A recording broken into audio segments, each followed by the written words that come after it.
మొన్నటిదాకా కరువు సీమలో ఉపాధి దొరకటం కష్టంగా ఉండేది. బతుకు తెరువు కోసం వలస వెళ్లాల్సి వచ్చేది. అపారమైన వనరులు ఉన్నా ఏం చేయలేని పరిస్థితి. కానీ నేడు కరువు సీమలో ఉపాధి ఆశలు చిగురిస్తున్నాయి. కూటమి ప్రభుత్వం చొరవతో పారిశ్రామిక ప్రగతి కొత్త పుంతలు తొక్కుతోంది. ఉపాధి కల్పనకు సర్కారు పూనుకోవటం వల్ల అనతి కాలంలోనే వేలాది కోట్లు పెట్టుబడులు పెట్టేందుకు పరిశ్రమలు కర్నూలు జిల్లాకు వరుస కడుతున్నాయి. ఫలితంగా ఓర్వకల్లు ఇండస్ట్రియల్ కారిడార్గా గతంలో ఆగిపోయిన పరిశ్రమలు దాదాపు పూర్తి కావస్తుండగా కొత్త పరిశ్రమలను ఏర్పాటు చేసేందుకు పారిశ్రామికవేత్తలు ముందుకొస్తున్నారు.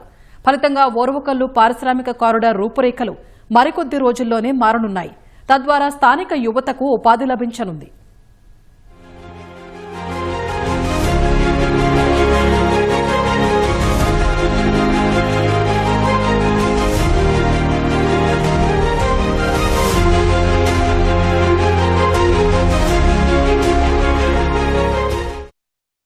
పెట్టుబడులు రాబట్టాలి, యువతకు ఉపాధి అవకాశాలు కల్పించాలి, పారిశ్రామికవేత్తలకు ఏపీ స్వర్గధామం కావాలి, తద్వారా రాష్ట్ర అభివృద్ధిని పరుగులు పెట్టించాలి. ఇదే కూటమి సర్కారు సంకల్పం. తగ్గట్టే ఏపీలోని ఓర్వకల్లు ఇండస్ట్రియల్ కారిడార్ పారిశ్రామికవేత్తలకు గమ్యస్థానమవుతోంది. గతంలో తెలుగుదేశం ప్రభుత్వం ముందు చూపుతో పెద్ద ఎత్తున భూసేకరణ చేపట్టి మౌలిక వసతులు కల్పించారు. ఫలితంగా ఓర్వకల్లుకు పెట్టుబడిదారులు వరుస కట్టారు. అప్పుడే కొన్ని పరిశ్రమలకు భూమి పూజ కూడా చేశారు. ఆ తర్వాత ప్రభుత్వం మారడం, వైసీపీ సర్కారు ఓర్వకల్లు పారిశ్రామిక వాడను పట్టించుకోకపోవడంతో పెట్టుబడులు వెనుతిరిగాయి. మళ్లీ కూటమి ప్రభుత్వం కొలువుదీరడంతో పారిశ్రామిక వాడ పనులు ఊపందుకున్నాయి.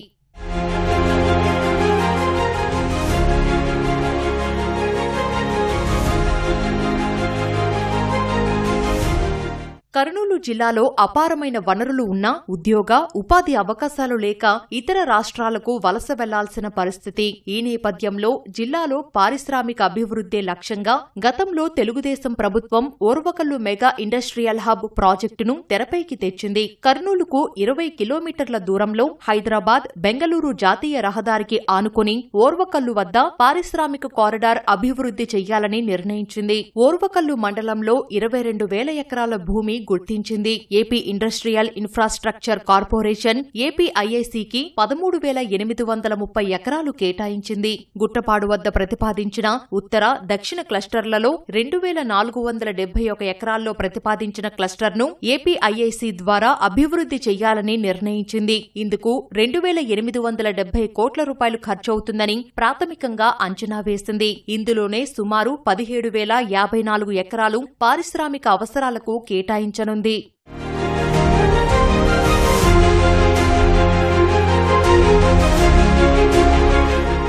గుట్టపాడు సమీపంలోని జైరాజ్ ఇస్పాత్ స్టీల్ ప్లాంట్ పనులు దాదాపు పూర్తయ్యాయి. త్వరలోనే పరిశ్రమను ప్రారంభించేందుకు యాజమాన్యం సన్నాహాలు చేస్తోంది. ఇందులో 2.2 మిలియన్ టన్నుల ఉక్కు ఉత్పత్తిని చేపట్టనున్నారు. ఫలితంగా 3,200 మందికి ప్రత్యక్షంగా, 12,000 మందికి పరోక్షంగా ఉపాధి లభించనుంది. పారిశ్రామిక వాడ అభివృద్ధికి కేంద్రం ముందుకొచ్చింది. మొదటి దశలో 2,600 ఎకరాలు, రెండో దశలో 2,100 ఎకరాలు, మొత్తం కలిపి 4,700 ఎకరాల్లో అభివృద్ధి చేయనుంది. రోడ్లు, డ్రైనేజీలు, నీటి వసతి, విద్యుత్ తదితర మౌలిక వసతులు కల్పించనుంది. ఇప్పటికే ఎంఎస్ఎంఈ పార్క్ అభివృద్ధికి మొదటి దశలో 2,786 కోట్లు ఖర్చు చేస్తోంది. తద్వారా 12,000 కోట్ల పెట్టుబడులు వచ్చే అవకాశముంది. దీనివల్ల 45,000 మందికి ఉపాధి అవకాశాలు లభిస్తాయని అంచనా. అలాగే వివిధ రాష్ట్రాల నుంచి పెద్ద ఎత్తున కార్మికులు ఇక్కడ పనులు చేస్తున్నారు. 2014 నుంచి 19 వరలో ఏపీఐసికి ఈ భూమి చంద్రబాబు ప్రభుత్వం ఉన్నప్పుడు కేటాయించినారు. గత 5 ఏళ్లలో పరిశ్రమ ఏం రాక ఎడారిగుండా. ఇప్పుడు కూటమి ప్రభుత్వం వచ్చినాక దాదాపుగా 23 ఎకరాల్లో కెంప రిలయన్స్ ప్రాజెక్టు స్టార్ట్ చేయడం జరిగింది. ఇండస్ట్రీస్ వస్తే దాదాపు రోజుకు ఒక 50,000 మందికి ఇక్కడ ఉపాధి లభిస్తుంది. 50,000 మందికి ఇల్లు కావాలా, తర్వాత దానికి తగ్గట్టుగా ఇన్ఫ్రాస్ట్రక్చర్ అన్నీ డెవలప్ అయితే చాలా సంతోషము.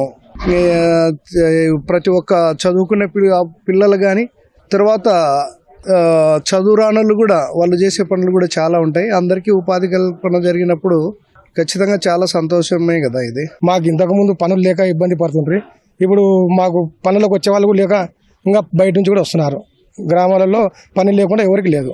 ఇక్కడ పరిశ్రమలు వచ్చినందువల్ల 50,000 లేబర్ కానీ అందరూ వస్తున్నారు కదా, వాళ్ళకు కూడా కూరగాయల వాళ్ళకైతేనేమి, కిరాణా షాపుల మెత్తలకైతేనేమి, తర్వాత ఇల్లు కట్టుకునే వాళ్ళకు 2 ఇళ్ళునే ఒక ఇల్లు బాడిగలైనా అందరికీ బాగా మంచిగా వస్తుంది.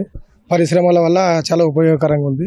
INDI chip semi conductors limited సంస్థ తన భాగస్వామ్య సంస్థ అయిన జపాన్కు చెందిన మైక్రో టెక్నాలజీ కంపెనీతో కలిసి సెమీ కండక్టర్ పరిశ్రమ స్థాపించనున్నారు. 14,000 కోట్లకు పైగా పెట్టుబడులతో ఏర్పాటు చేసేందుకు ప్రభుత్వంతో ఒప్పందం కుదుర్చుకుంది. ఈ పరిశ్రమకు అవసరమైన 130 ఎకరాల భూమిని ఇచ్చేందుకు ఆమోదం తెలిపింది ప్రభుత్వం. ఆ భూమిని కూడా ఓర్వకల్లు సమీపంలో గుర్తించడం విశేషం. దీని ద్వారా ప్రత్యక్షంగా 2,000 మందికి, పరోక్షంగా 10,000 మందికి ఉపాధి అవకాశాలు ఉండనున్నాయి.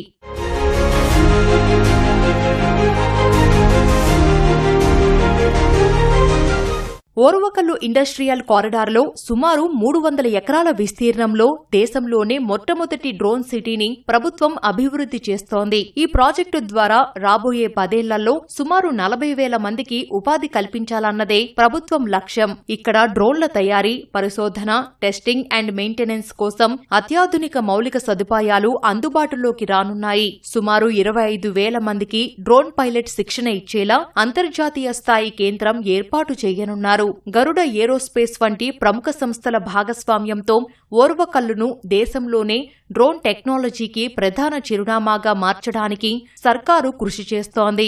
ఇండస్ట్రియల్ డెవలప్మెంట్ వల్ల మా ఓర్వకల్లు మండలంలో ఆర్థికంగా చాలా బాగా డెవలప్ అవుతున్నారు. ఇక్కడ ఈ జనాల ఫ్లోటింగ్ ఎక్కువ ఉండడం వల్ల వ్యాపారాలు అయితేనేమి, ఈ పని కల్పించడం వల్ల ఈ ఆర్థికంగా ఇప్పుడు ఒక 6 నెలలు అయిపోతే తలకల్లా వ్యవసాయం మీదనే ఆధారపడి జీవించే వాళ్ళం మేము. ఇప్పుడు ఒక 6 నెలలు అయిపోయే తలకల్లా ఇంకా 6 నెలలు ఊకైన్ల కాడ ఉండే పరిస్థితి ఉండేది. ఈ యొక్క ఇండస్ట్రియల్ డెవలప్మెంట్ వల్ల ఈ DRDO, solar, steel plant, drone, Reliance ఇవల్ల ఉండడం వల్ల ఏమైందంటే దాంట్లో ఉపాధి దొరుకుతుంది అందరికీ, ప్రతి ఒక్కరికి. దానివల్ల ఈ తల్లులు బాగా సమృద్ధిగా ఆహారం తినగలుగుతున్నారు.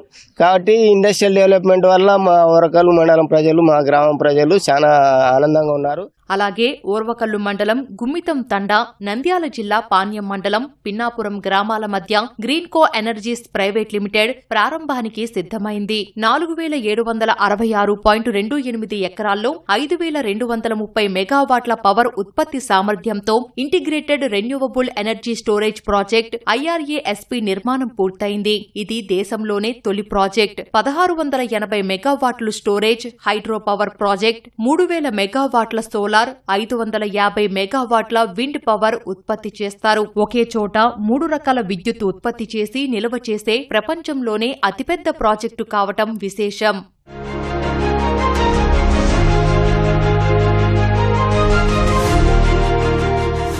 ఓర్వకల్లులోని గుట్టపాడు సమీపంలో సిగాచి ఇండస్ట్రీస్ లిమిటెడ్ 1,090 కోట్ల అంచనాతో 100 ఎకరాల్లో సింథటిక్ ఆర్గానిక్ కెమికల్స్ యూనిట్ ఏర్పాటు చేస్తోంది. దీని ద్వారా 1,200 మందికి ఉపాధి అవకాశాలు కల్పించనుంది. బ్రాహ్మణపల్లి సమీపంలో 80 ఎకరాల విస్తీర్ణంలో రిలయన్స్ సంస్థ 1,622 కోట్ల పెట్టుబడితో కూల్ డ్రింక్స్, జ్యూస్ తయారీ పరిశ్రమ ఏర్పాటు కానుంది. వీటి పనులన్నీ శరవేగంగా సాగుతున్నాయి. త్వరితగతిన పనులు పూర్తి చేయాలని కంపెనీ లక్ష్యంగా పెట్టుకుంది. ఇది అందుబాటులోకి వస్తే ప్రత్యక్షంగా 1,200 మందికి, పరోక్షంగా 1,800 మందికి ఉపాధి లభిస్తుందని ప్రభుత్వం భావిస్తోంది. అయితే ఇది ఆసియాలోనే అతిపెద్ద శీతల పానీయాల కంపెనీ అని కంపెనీ ప్రతినిధులు ప్రకటించడం గమనార్హం.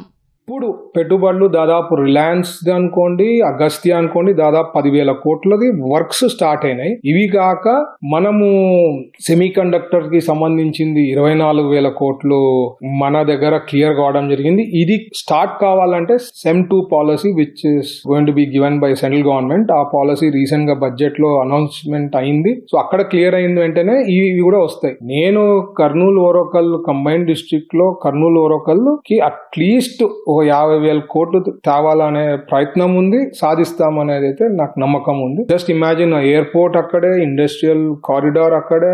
So future eco system is going to be fantastic అన్నమాట. ఓరకల్ పార్క్ లోనే డ్రోన్ సిటీ ఒకటి వస్తుంది, దాని ఫౌండేషన్ కూడా మన మోడీ గారు వేయడం జరిగింది. డ్రోన్ సిటీకి ఆల్రెడీ టెండర్స్ కాల్ ఫార్ చేశాము. తొందరలో అది కూడా ఇన్ఫ్రాస్ట్రక్చర్ వర్క్స్ అయిపోయిందంటే డ్రోన్ కి సంబంధించిన కంపెనీస్ కూడా అక్కడ గ్రౌండ్ అయ్యేదానికి పాసిబిలిటీ. ఇప్పటికే ఓర్వకల్లు ఇండస్ట్రియల్ కారిడార్ లో గ్రీన్కో సోలార్ ప్లాంట్ తో పాటు రక్షణ రంగ సంస్థ, డిఆర్డీఓ తదితర సంస్థలు ఏర్పాటయ్యాయి. గ్రీన్ఫీల్డ్ ఎయిర్పోర్ట్ కూడా అందుబాటులో ఉంది. ఈ మధ్యే మంత్రి టీజీ భరత్ కృషితో విజయవాడకు విమాన సేవలు ప్రారంభమయ్యాయి. రాత్రిపూట విమానాలు ల్యాండ్ కావటానికి అనుమతుల కోసం కృషి చేస్తున్నారు. మరో 2 సంస్థలు పైలట్ శిక్షణ ఇచ్చేందుకు ముందుకు వచ్చాయి. త్వరలోనే ఓర్వకల్లులో పైలట్ శిక్షణ ప్రారంభం కానుంది. ఇవి అందుబాటులోకి వస్తే దేశంలోని వివిధ ప్రాంతాల నుంచి యువత ఓర్వకల్లుకు వచ్చి పైలట్లుగా శిక్షణ తీసుకోనున్నారు. ఓరకల్ ఎయిర్పోర్ట్ వచ్చి ఫస్ట్ ఇనీషియల్ గా మా ప్రయత్నం ఎక్కడైందంటే ఒక క్యాపిటల్ సిటీకి లేకుండా ఉండే ఫ్లైట్ ని తప్పియడంలో మేము సాధించినాము. Kurnool to Vijayawada weekly 3 days తెప్పించగలిగినాము. ఇదే కాకుండా వన్స్ ఈ ఇండస్ట్రీస్ అన్ని వచ్చాయంటే ట్రాఫిక్ పెరుగుతుంది, ఆటోమేటిక్ గా ట్రాఫిక్ పెరిగితే మీకు కనెక్టివిటీ పెరిగేదానికి chances will be bright and 100% improvement ఉంది. అది ఫ్లైట్ FTO అంటారు, ఫ్లైట్ ట్రైనింగ్, దానికి సంబంధించింది 2 ప్రాజెక్ట్స్ క్లియర్ చేయగలిగినాము. ఎయిర్పోర్ట్ డెవలప్మెంట్ విషయంలో నైట్ ల్యాండింగ్ అడుగుతున్నాము. ఫ్యూచర్ లో నైట్ ల్యాండింగ్ కూడా వస్తే చాలా బాగుంటుందని ఆశపడుతున్నాం. ఎందుకంటే అక్కడికి వచ్చే ఇండస్ట్రియలిస్టులు, పెద్ద పెద్ద కంపెనీస్ అంతా కూడా చార్టర్ ఫ్లైట్స్ లో వస్తారు కాబట్టి మార్నింగ్ వచ్చి ఈవినింగ్ వెళ్ళిపోయేదానికి కావాలంటే నైట్ ల్యాండింగ్ ఫెసిలిటీ ఉంటే బాగుంటుందని అది కూడా ప్రయత్నించడం జరుగుతోంది. మొత్తంగా కూటమి ముందు చూపుతో ఓర్వకల్లు ఇండస్ట్రియల్ హబ్ లో పారిశ్రామిక ప్రగతి పరుగులు పెడుతోంది. పెద్ద ఎత్తున పెట్టుబడులు పెట్టేందుకు పారిశ్రామికవేత్తలు ముందుకు వస్తున్నారు. ప్రభుత్వం కూడా అందుకు తగిన సౌకర్యాలు కల్పిస్తోంది. ఫలితంగా స్థానిక యువతకు ఉపాధి అవకాశాలు లభించనున్నాయి. అదే సమయంలో రాష్ట్రాభివృద్ధిలో ఓర్వకల్లు భాగం కానుంది.